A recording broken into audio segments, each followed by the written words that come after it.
Interest rates to remain on hold, the PM gets blindsided at the National Press Club, and where the biggest investors are putting their money. It's Wednesday, the 2nd of February 2022. Welcome to Fear and Greed, the business podcast that sets you up for a successful day. I'm Michael Thompson, and good morning, Sean Aylmer. Hello, Michael. I'm happy today. I love dates, and I hope you've noticed this morning's date, the 2nd of the 2nd, 2022. I was actually going to mention it to you because it has such a nice rhythm to it. So many twos. I don't think twos are a particularly lucky number or anything, but it just looks nice. No, it's a very Richie Benaud number, isn't it, really? Go on, do it.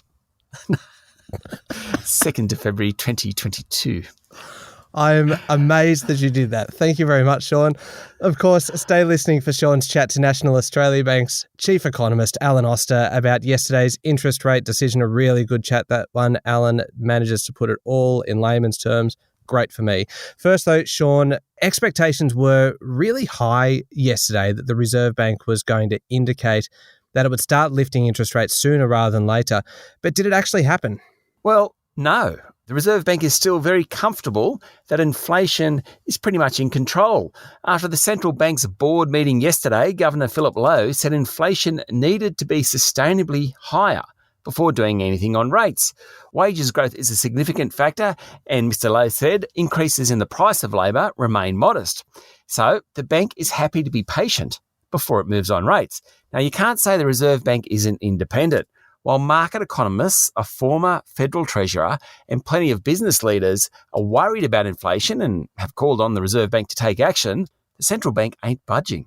It did announce a cessation of its bond buying program, which will mean some longer-term interest rates, 2, 3, 4 years, are likely to rise. And it has dropped its line about interest rates not jumping until 2024. But still, it's much less worried about prices than most other people. In fact, former Treasurer Peter Costello, before the announcement, said the Reserve Bank must start preparing the market for interest rate rises and was critical of the bank for its previous guidance that interest rates won't rise until 2024.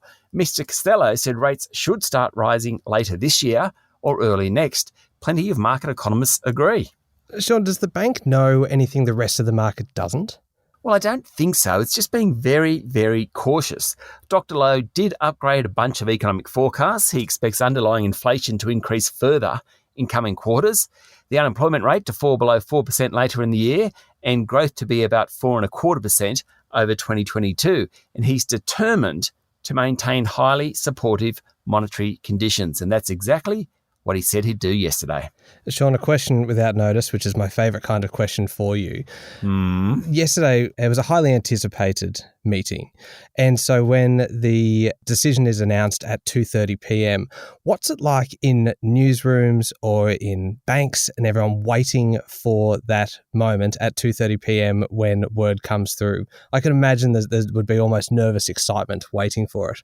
Yeah, I mean, I've worked in newsrooms and I've also worked in financial organisations that were very much relying on what was going to happen at 2:30. When something happens, if the Reserve Bank had come out yesterday saying, we were wrong, we need to lift interest rates sooner, everything goes off. It's great fun. A day like yesterday, which was a bit of a damp squid, they didn't really change their rhetoric that much. It's kind of a bit of a letdown more than anything else. Oh, there you go. I was actually just curious. I kind of picture it as being almost Christmas Day, 11 times a year, for economists. Perhaps that might be overstating it just a little bit. Mostly, it's only the meetings that people think things are going to change, like yesterday. They're the ones that are really exciting. Mind you, often, we know what the Reserve Bank's going to say, and so it's nowhere near as exciting as you're making it out to be. Well, I'm sorry for doing that then. How did equity markets respond yesterday? Well, they liked the decision, and the S&P ASX 200 jumped immediately after the announcement. The bourse closed up 0.5% to 7,006 points. Artificial intelligence group Appen and fund manager Pendle were two of the best performers, while the big miners, BHP and Rio, really underperformed sharply. About 3/4 of all stocks yesterday rose on the back of the announcement. Okay, and how about international markets? Wall Street was little changed overnight, taking a breather from the rally of the previous two sessions. Data on job openings and manufacturing showed a resilient economy. European markets were generally higher. The Aussie dollar had a strong night, Michael, notwithstanding the Reserve Bank's decision. It's trading back above 71 US cents, and oil prices were off a bit, but are still trading around $89 a barrel. All right, we'll be back in a moment with the rest of the day's business news. Sean, there's some great stories around today. Let's start with the Prime Minister, Scott Morrison, who fronted the National Press Club yesterday. Yes, Michael, he used the major set speech to highlight the coalition's credentials as strong economic managers, emphasising the strength of the recovery from the pandemic. Mr Morrison said he'd bring unemployment down further, create jobs and get Australians off welfare while keeping taxes low and cutting red tape for investment. He said the coalition will prioritise investment in infrastructure, skills development, affordable and reliable energy, domestic manufacturing and, of course, the economy. Of course, the Prime Minister faces the electorate most likely in May. Yesterday, Anthony Albanese tipped it would be May 7. The coalition's poll numbers haven't been looking so good. Mr Morrison conceded yesterday that he'd made mistakes. The vaccination program could have been done better. Also, late last year, the government was overly confident about the outlook and didn't clearly enough communicate the risks and challenges. But the Prime Minister also reiterated the success in keeping death rates from COVID relatively low and said the health and aged care sectors had held up well to the pandemic compared to many other countries. He said more than 40,000 lives had been saved. Mr Morrison said 2022 was a year he wanted to bring normality back to the lives of ordinary Australians. And Sean, the Prime Minister was blindsided by a question from a journalist from Network 10 and The Australian who said he had texts sent by former New South Wales Premier Gladys Berejiklian that were very critical of him. Yes, the journalist, Peter Van Onselen, read out what he said was a text from Ms Berejiklian to an unnamed current Liberal Cabinet Minister that described Mr Morrison as a, and I quote, horrible person, more concerned with politics than people. The minister allegedly called Mr Morrison a fraud and a complete psycho. Now, Mr Morrison was taken aback somewhat at the press club. He said he didn't agree with the comments. No surprises there. I'm sure we're going to hear plenty more on this one. Yeah, no matter what you think of the Prime Minister, it's a pretty uncomfortable position to be put in, isn't it? To be confronted with text like that in front of arguably a national audience. Yeah, I mean, I think you need some respect for the office. I think it was a pretty rough way to confront the Prime Minister that way. Now, staying in Canberra, the list of the largest political donors was released yesterday. Sure was, and Visy owner Anthony Pratt, again, turned out to be the biggest donor, giving $1.3 million to the Liberal Party and $10,000 to Labor. Big difference there. Simon Fenwick, a former fund manager, was number 2, giving $1 million to a right-wing activist group. The list always tosses up some interesting facts. Professional gambler Duncan Turpie donated $110,000 to the Greens, for example. That's according to the Financial Review. A Melbourne fund manager donated $123,000 to the Animal Justice Party. All in all, the Liberal Party received almost $74 million. The Labor Party $67 million, the Greens $16 million, and the Nats $9 million.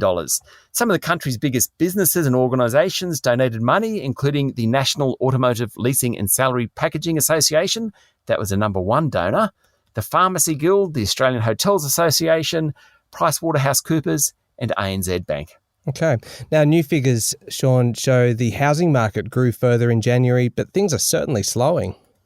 Yes, the CoreLogic data shows house prices rose 1.1% last month, helped by small gains in Sydney and Melbourne. Brisbane and Adelaide led the way, both rising by more than 2% for the month.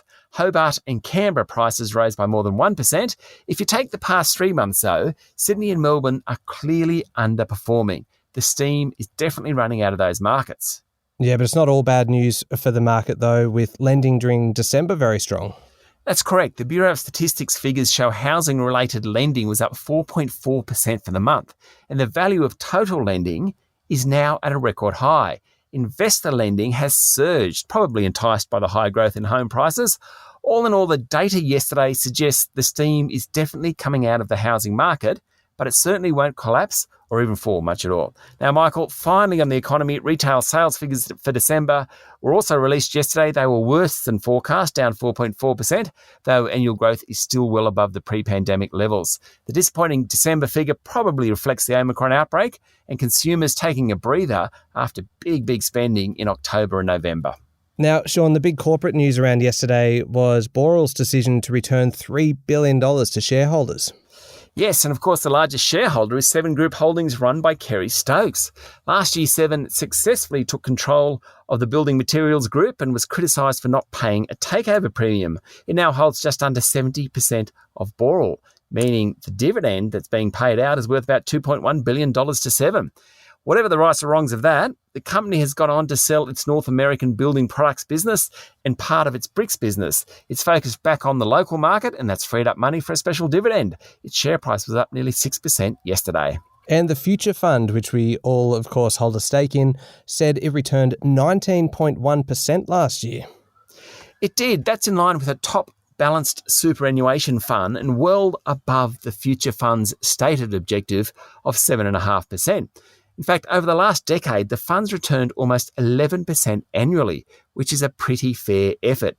It now has more than $200 billion under management for the first time since it was created in 2006 by then Federal Treasurer Peter Costello, who, of course, is now chair of the fund. Why do we care so much about this? Good question. It's because the Future Fund has a good, very good track record. And so what its managers say is worth listening to. Right now, they say the biggest risk is rising inflation and interest rates and what that will do to asset prices. Its chief executive, Dr. Raphael Arndt, said the fund currently has a neutral risk setting. What's that mean? Well, he thinks longer-term returns from equities will be lower than previously, given how much they've already run. The easy returns in equities of the last decade are over.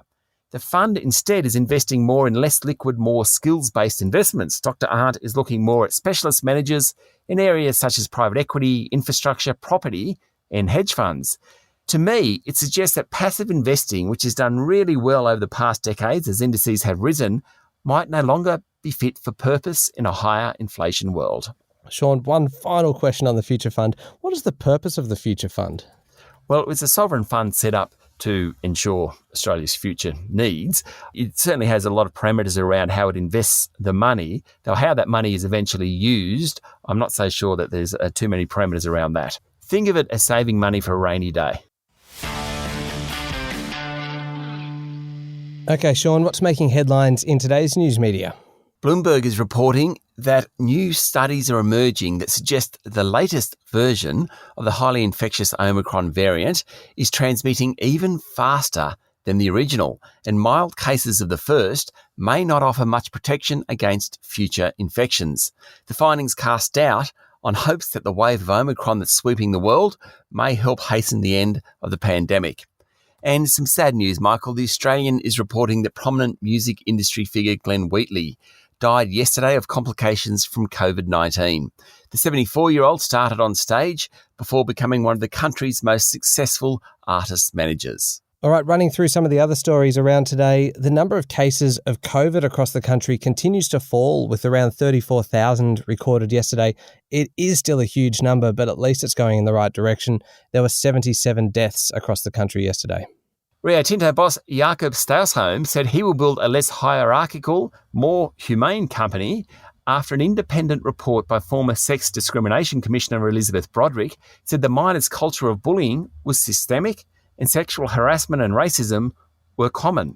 10,000 employees, that's about half the workforce, took part in the report. Ms. Broderick said some miners did not feel psychologically safe and were reluctant to report incidents.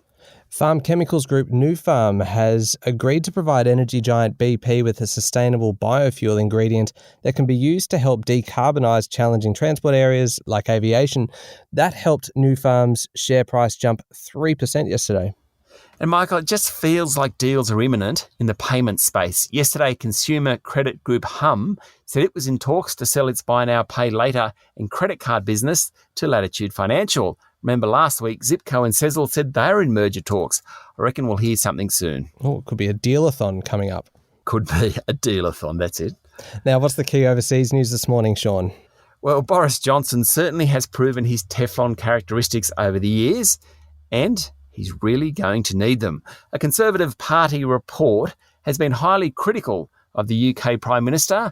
Over 12 parties held at 10 Downing Street and the Whitehall estate for the Prime Minister during the lockdowns, and, of course, in contravention of Mr Johnson's own rules. There is now open talk of challenging Mr Johnson over what's known as Partygate in the UK. Mr Johnson started by insisting the parties didn't take place, and in fact insisted COVID guidelines were always followed. That kind of came unstuck when about 70 witnesses disagreed, supported by about 300 photos. Mr Johnson now says he wasn't involved in any of them, though there's pretty clear evidence he attended at least 4 of them including his own birthday party.